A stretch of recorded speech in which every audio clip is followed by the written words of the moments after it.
જય દ્વારકાધીશ મિત્રો. હોસ્પિટલની પથારી પર સૂતેલા શારદાબેન એ આ બાજુથી બીજી બાજુ પડખા ફેરવી રહ્યા હતા. આખો દિવસ હોસ્પિટલમાં આટલા બધા લોકોથી ઘેરાયેલા હોવા છતાં શારદાબેન એકલતા અનુભવતા હતા. તેમની સાથે વાત કરવા માટે કોઈ ન હતું.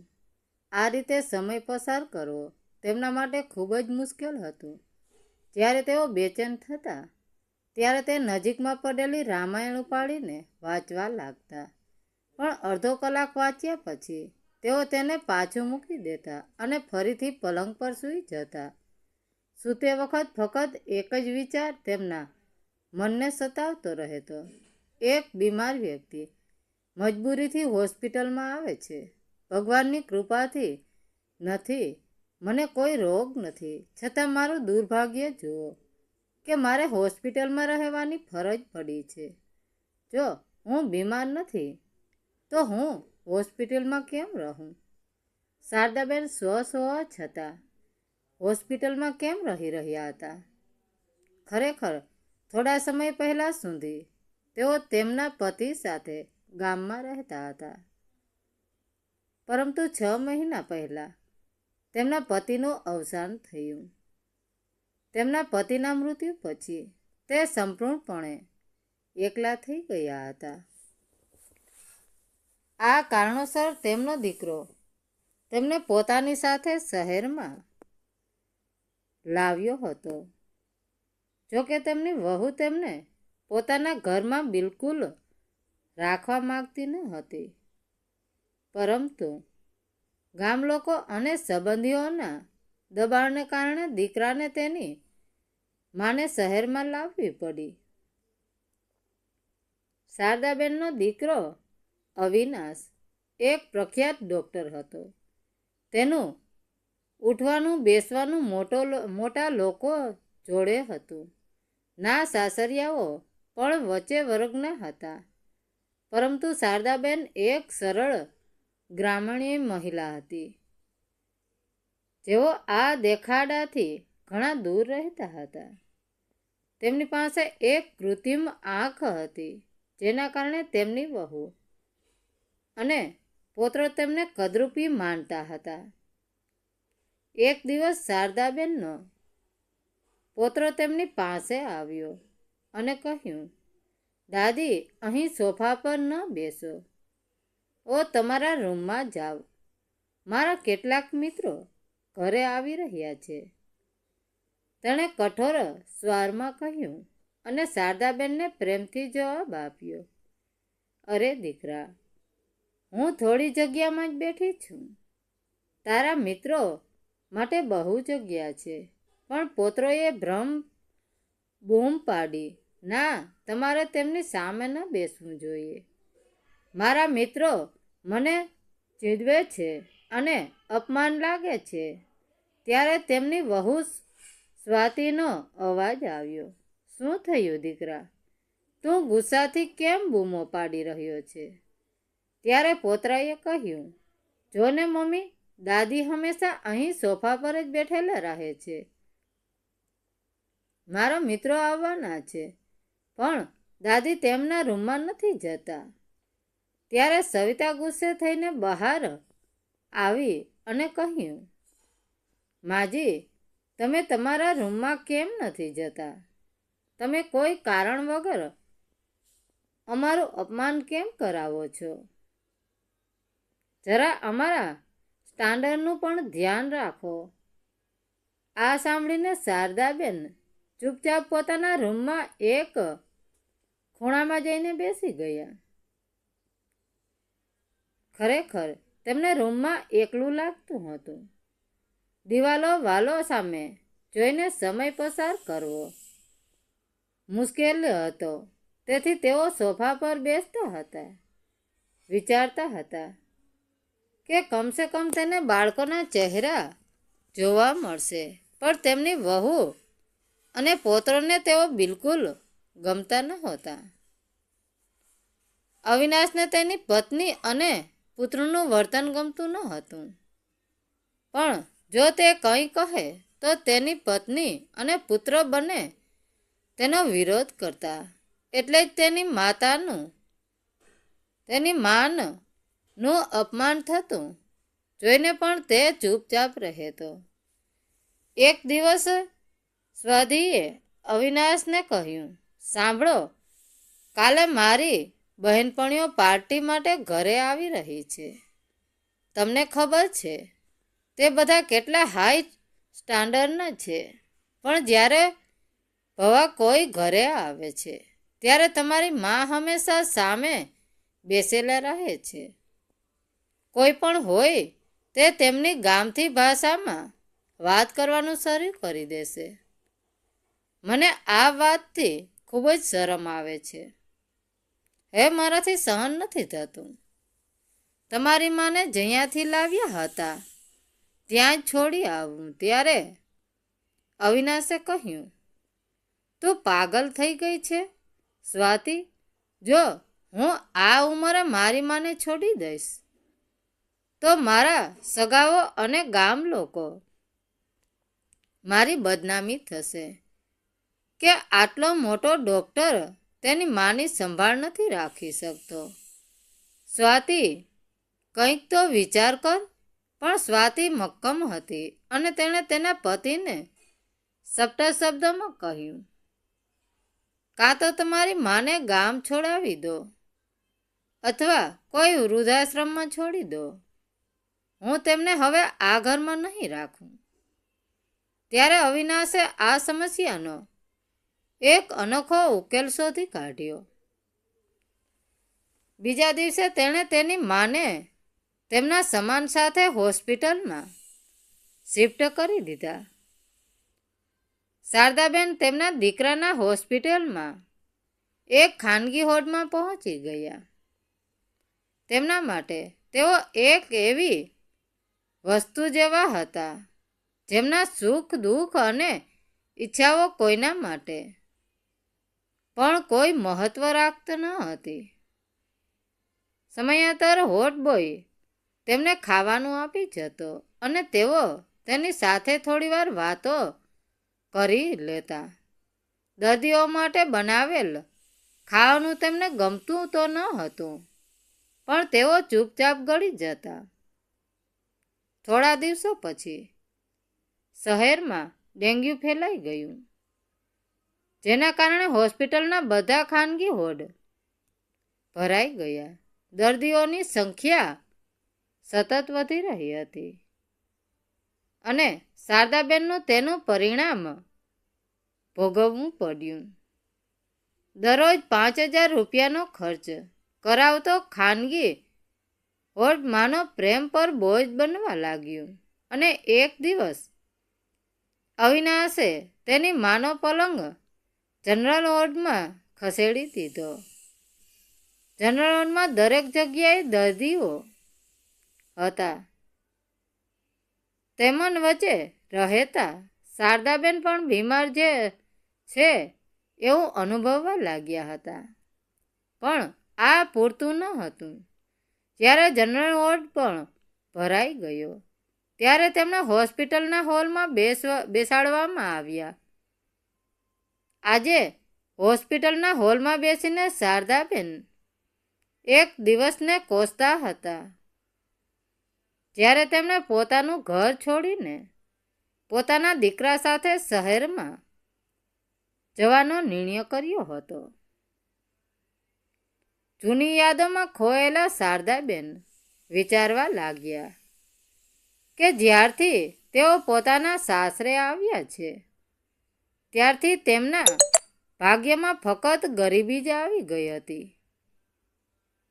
તેમના પતિ ખેતરોમાં મજૂરી કરતા હતા, જેના કારણે વધારે કમાણી થતી ન હતી. છતાં હિંમત હાર્યા વિના શારદાબેન તેમના પતિ સાથે ખેતરોમાં કામ કરતા હતા.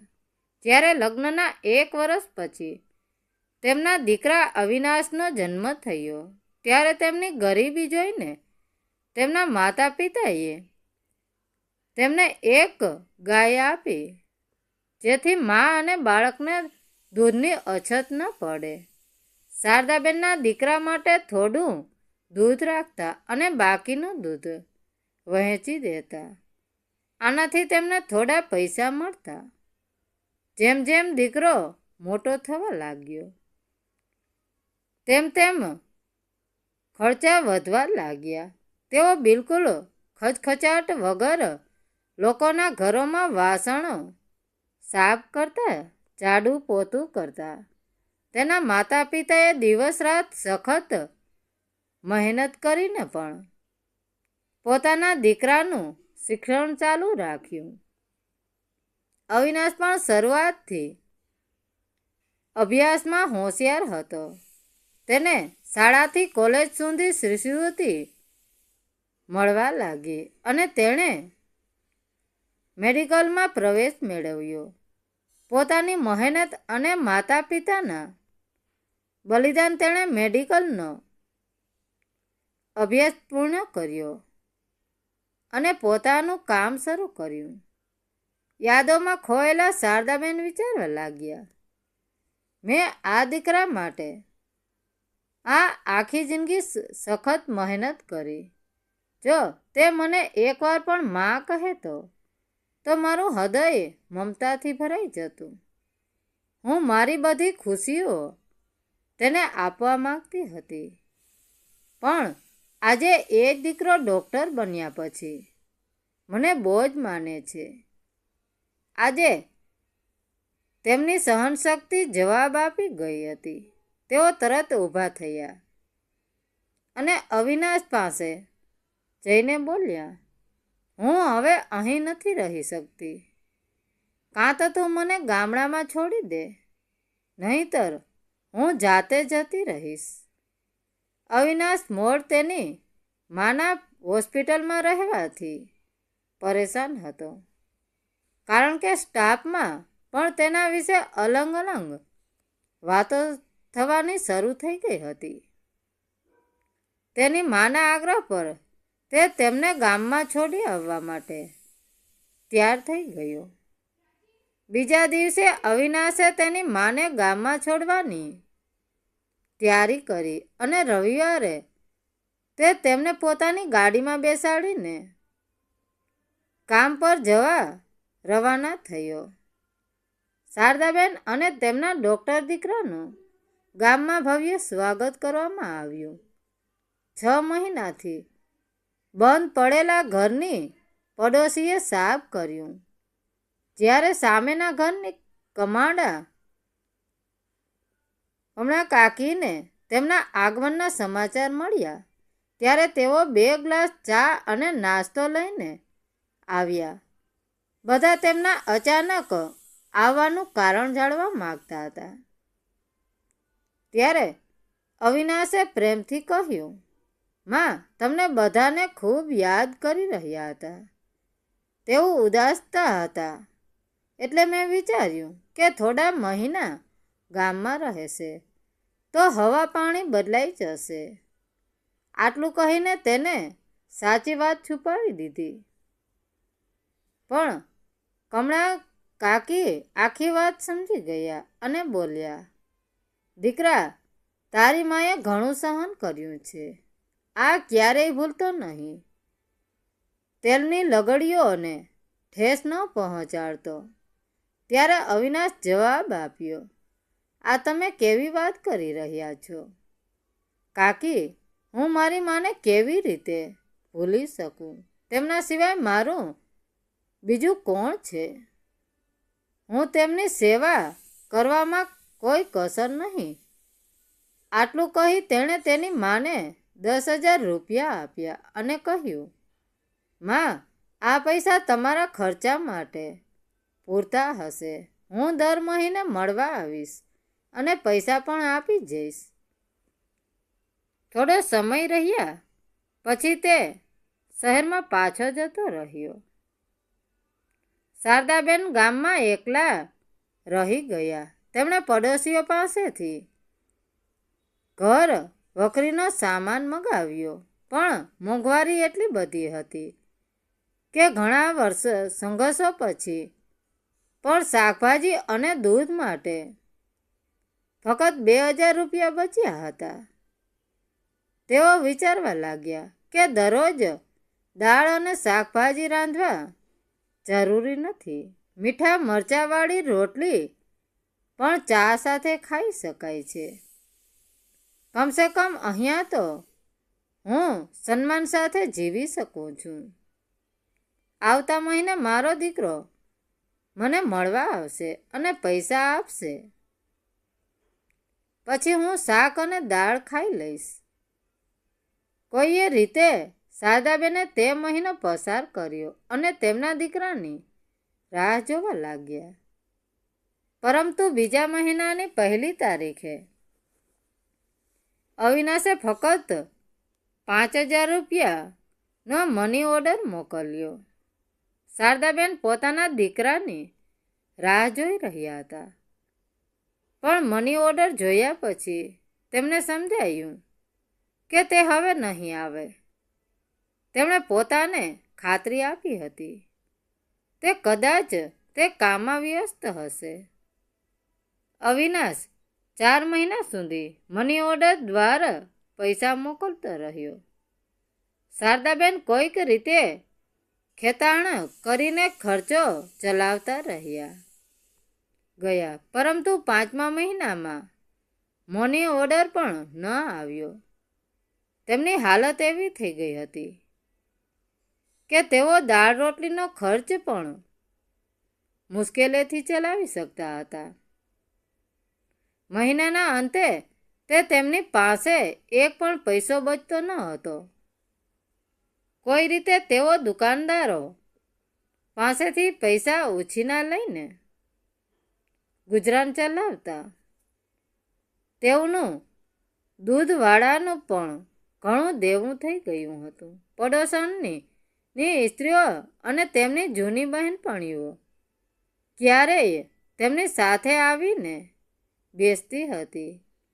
પણ શારદાબેન પોતાના ચહેરા પર કોઈ શોભ આવવા દેતા ન હતા.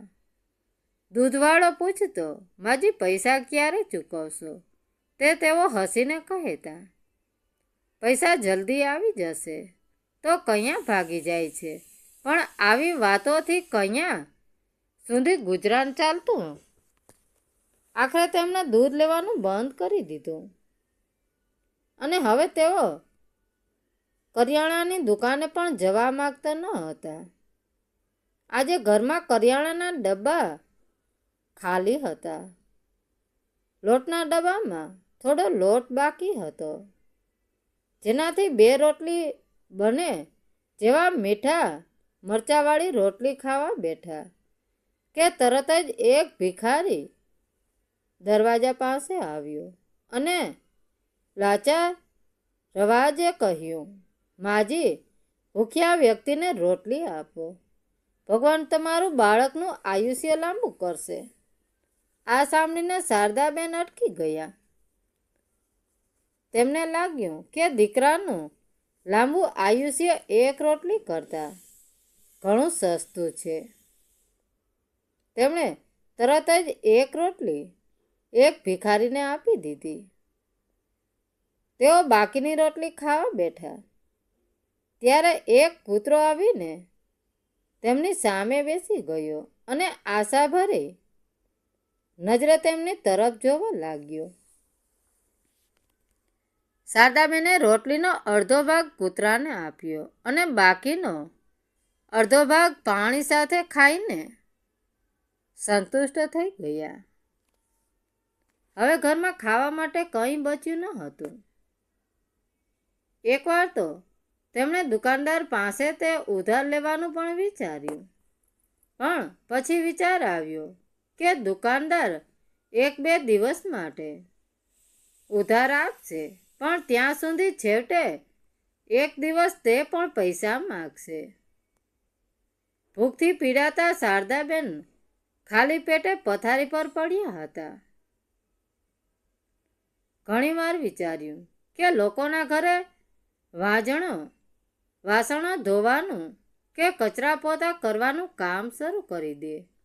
પણ એક મોટા ડૉક્ટરની માં હોવાની મર્યાદા આડે આવતી હતી. તેથી પાણી પીને ભૂખ સંતોષવાનો પ્રયાસ કરતા અને ચૂપચાપ બેસી જતા. રાહત પડી ત્યારે ખાલી પેટે સૂઈ ગયા.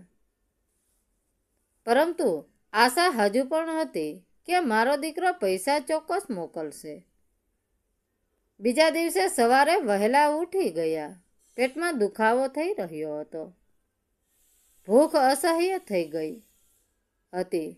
વારંવાર મને ઓર્ડરની રાહમાં શેરી તરફ જોતા હતા, પણ શેરી સુમસાન હતી.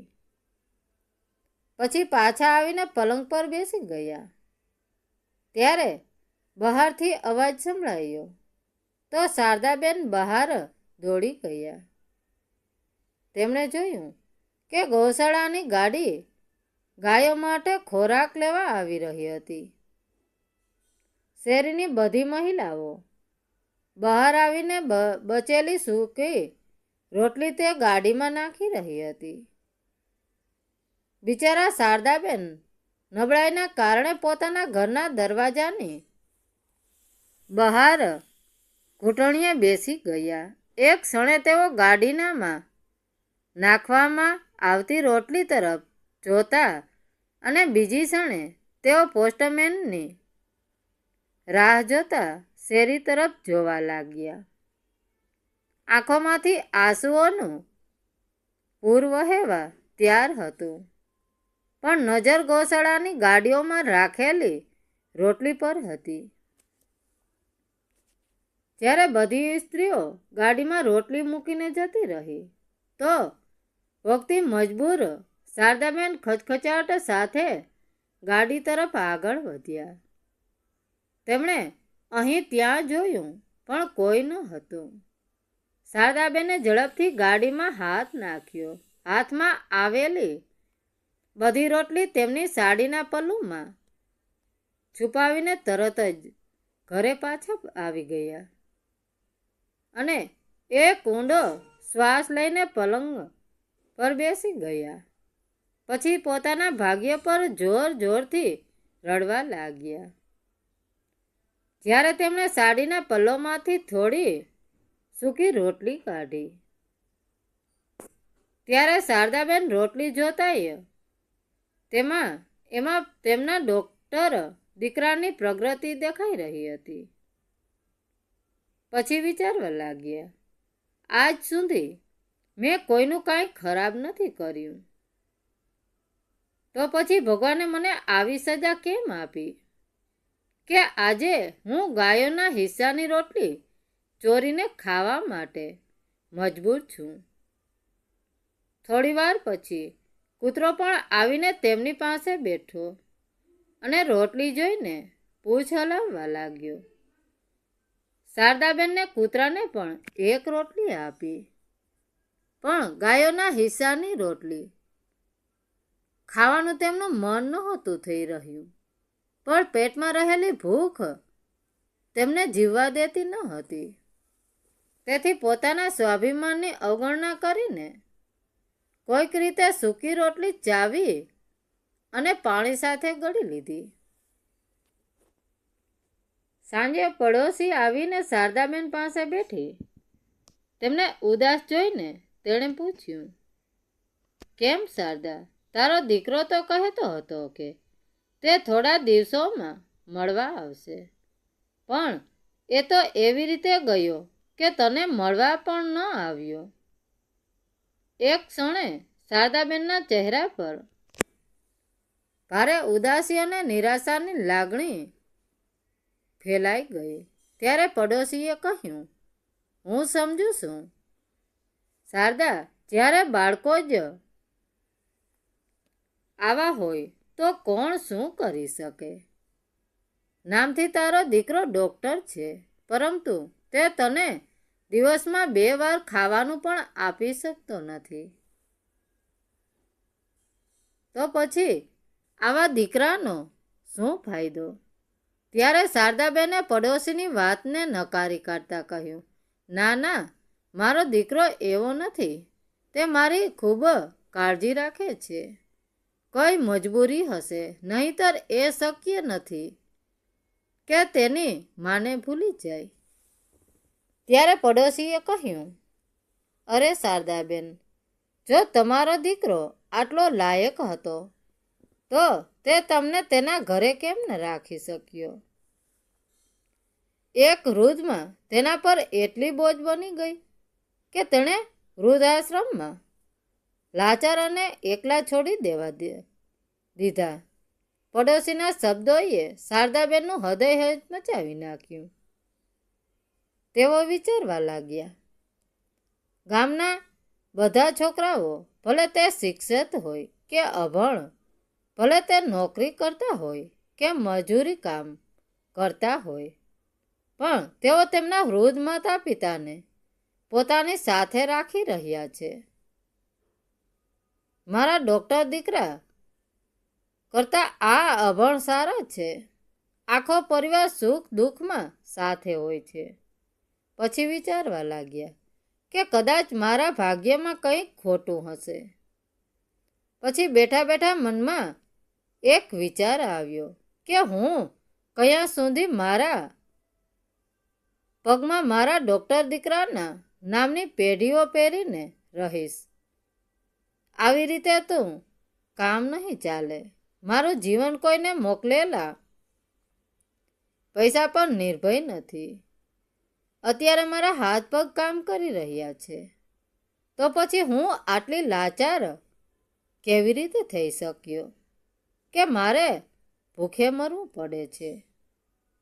આ વિચારીને શારદાબેન પૂરા આત્મવિશ્વાસ સાથે ઊભા થયા અને પોતાના રૂમમાં ગયા. રૂમમાં ગયા પછી તેમણે પોતાની જૂની પેટી તરફ જોયું. પેટી દૂરથી ઢંકાયેલી હતી. પેટી સાફ કર્યા પછી તાળું ખોલ્યું. પેટીની ટોચ પર સોનેરી દોરીથી ચમકતી એક સુંદર લાલ સાડી જોઈ, જેને પહેરીને શારદાબેન પહેલીવાર આ ઘરમાં પ્રવેશ્યા હતા. તે સાડીને ચુંબન કરતી વખતે શારદાબેનની આંખોમાંથી આંસુ આવી ગયા અને પછી કંઈક વિચારીને તેઓ એક પછી એક બોક્સમાંથી બધી વસ્તુઓ કાઢવા લાગ્યા. પછી તેમને પેટીના એક ખૂણામાં રાખેલી એક નાની લાલ પોટલી મળી. તેને જોઈને તેમની આંખોમાં ચમક આવી ગઈ. તેમણે પોટલી ખોલી તો તેમાં શારદાબેનનું મંગળસૂત્ર પડ્યું હતું, જે તેમના પતિએ લગ્ન સમયે તેમના ગળામાં પહેરાવ્યું હતું. શારદાબેને તે મંગળસૂત્ર જોયું કે તરત જ તેમણે તેના પોતાના છાતી સરસે લગાવી દીધું, જે થોડા બહુ ઘરેણાં તેમના પિયત અને સાસરિયાઓએ તેમને આપ્યા હતા. તે તેમણે તેમના દીકરાના શિક્ષણ માટે વહેંચી દીધા હતા, પણ તે પોતાના પતિના આ નિશાનીને બિલકુલ વહેંચવા માગતા ન હતા. શારદાબેને પોતાના પતિના ફોટા તરફ આંખોમાં આંસુ સાથે જોતા કહ્યું, જીવનના લાખ ઉતાર ચઢાવ હોવા છતાં મેં આજ સુધી આ મંગળસૂત્ર ક્યારેય વહેંચ્યું ન હતું. પણ આજે સંજોગો એવા થઈ ગયા છે કે મારી પાસે બીજો કોઈ રસ્તો નથી. પણ મને ખબર છે તમારો પ્રેમ અને આશીર્વાદ હંમેશા મારી સાથે રહેશે. આટલું કહીને તેમણે આંખોમાંથી આંસુ લૂછ્યા અને પેટીમાં રાખેલી અન્ય પોટલીમાંથી ચાંદીના ઘરેણાં કાઢ્યા. ચાંદીના દાગીના અને મંગળસૂત્ર તેમના પલ્લુ સાથે બાંધી દીધા. તરત જ ઘરને તાળું મારીને સોનાની દુકાને પહોંચી ગયા અને સોનાનીને પોતાના દાગીના બતાવ્યા અને ખૂબ આશા સાથે તેમણે સોનીને પૂછ્યું, આ ઘરેણાંને તમે કેટલી કિંમત આપશો? મંગળસૂત્રને ખૂબ નજીકથી જોતા સોનીએ કહ્યું, મંગળસૂત્ર વજન ઘણું સારું છે, પણ હું ચાંદીના દાગીના માટે વધારે પૈસા નહીં આપી શકું. છતાં રસવાળા અને બાદબાકી કર્યા પછી તેમના હાથમાં 60,000 આવ્યા. શારદાબેનને પૈસા હાથમાં લેતાની સાથે તેમને હૃદયને રાહત થઈ ગઈ. તેમને એક ઊંડો શ્વાસ લીધો અને ઘરે પહોંચ્યા. તેઓ કરિયાણાની કેટલીક વસ્તુઓ ખરીદીને લઈ આવ્યા. આજે ઘણા સમય પછી શારદાબેને પેટ ભરીને ભોજન કર્યું. જ્યારે તેમના પેટમાં થોડું ખાવાનું ગયું ત્યારે તેમની અંદર બમણી ઊર્જા આવી ગઈ. તેમણે વિચાર્યું કે જો તેઓ ગાય કે ભેંસ ખરીદે તો તેમનું દૂધ કાઢીને વહેંચીને ઘણા પૈસા કમાઈ શકાય છે. ગાયોને ઉછેરવાનું કામ શારદાબેન પહેલાં પણ કરી ચૂક્યા હતા. તેમને ખવડાવવાની લઈને દૂધ દોહવા સુધી તેઓ બધું જ સારી રીતે જાણતા હતા. શારદાબેન કોઈ પણ વિલંબ કર્યા વગર ગામના મુખિયા પાસે ગયા, જે ગાયો અને ભેંસો ખરીદતા અને વહેંચતા હતા. તેમણે મુખિયા પાસેથી એક સારી જાતની ગાય ખરીદી. ઘરે પહોંચ્યા પછી તેમણે ગાય માટે જગ્યા બનાવી. થોડી વારમાં મુખિયાનો નોકર આવી પહોંચ્યો અને ગાયને શારદાબેનને ઘરે છોડી દીધી અને થોડું ઘાસચારો પણ મૂકી ગયો. ગાય ખૂબ દૂધ આપતી હતી. દરરોજ 15 લીટર દૂધ તેમના ઘરે આવવા લાગ્યું.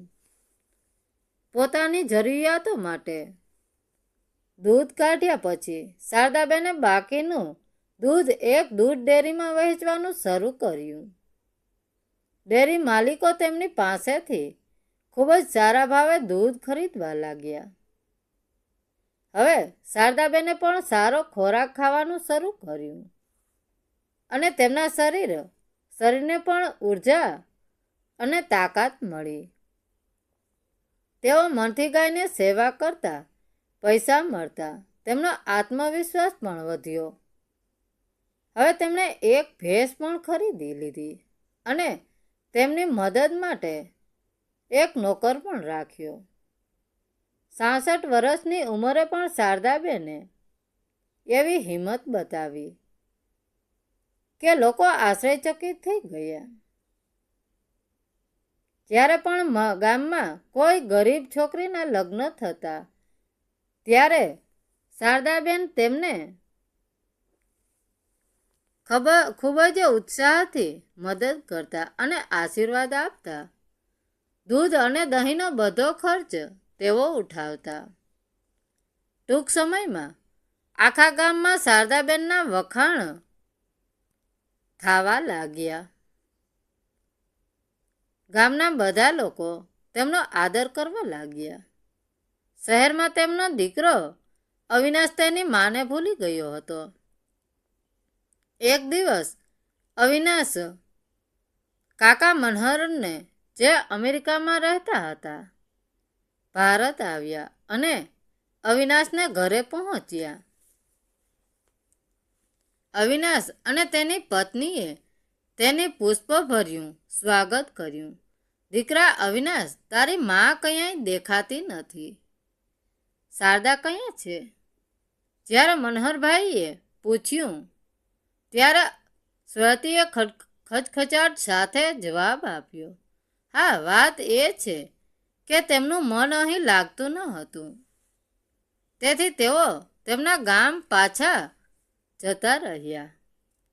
મનહરભાઈએ જોયું કે અવિનાશ અને તેની પત્ની સ્વાતિ બંનેની નજર નીચે ઝૂકેલી હતી.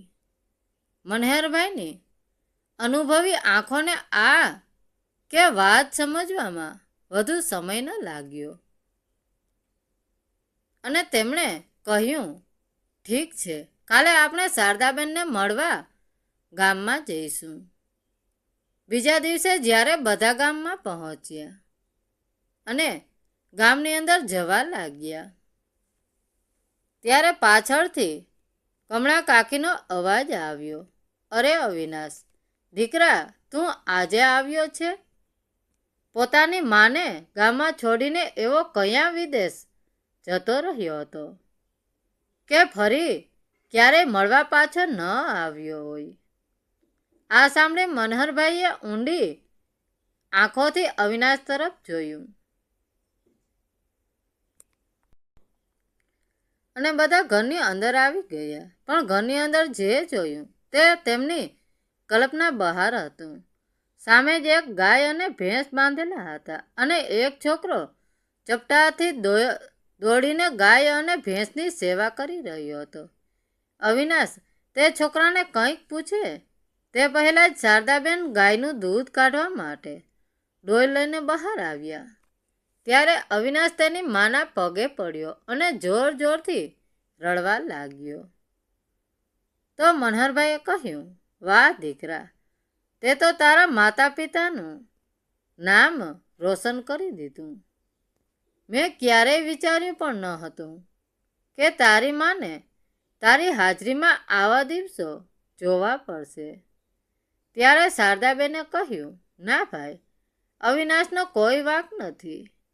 ત્યારે મનહરભાઈએ કહ્યું, મને ખબર છે શારદા. પછી સ્વાતિ તરફ જોઈને તેમણે કહ્યું, કેમ વહુ, તને તારી સાસુની કદરૂપા પસંદ નથી ખરું ને? એટલે જ તને કોઈની સાથે પરિચય કરાવતા શરમ આવે છે. મનહરભાઈની આ વાત સાંભળીને સ્વાતિ આવક થઈ ગઈ.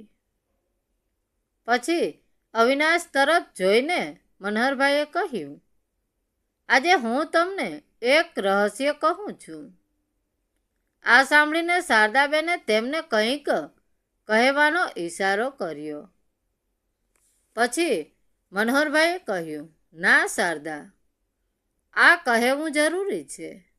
અવિનાશ, જ્યારે તું નાનો હતો ત્યારે તારી માં તારું સ્વેટર બનાવતા માટે ટાંકતી હતી. બાળપણમાં તે તારી માના હાથમાંથી કાંટો છીણવીને તેમની આંખમાં નાખી દીધો હતો અને તારી માની આ હાલત થઈ ગઈ હતી. આ સાંભળીને અવિનાશ અને તેની પત્ની ભાંગી પડ્યા. પસ્તાવાથી ભરેલો અવિનાશ તેની માના પગે વળગી પડ્યો અને જોર જોરથી રડતા રડતા બોલવા લાગ્યો, મને માફ કરી દો માં. શારદાબેનને પોતાના દીકરાને વહાલ કરતા ઉઠાવ્યો અને તેને છાતીએ લગાવી દીધો. તેમની વહુ અને પૌત્ર પણ તેમના પગે પડીને માફી માંગવા લાગ્યા અને કહ્યું, આજથી તમે અમારી સાથે રહેજો. તમારી આ બધું કામ કરવાની જરૂર નથી.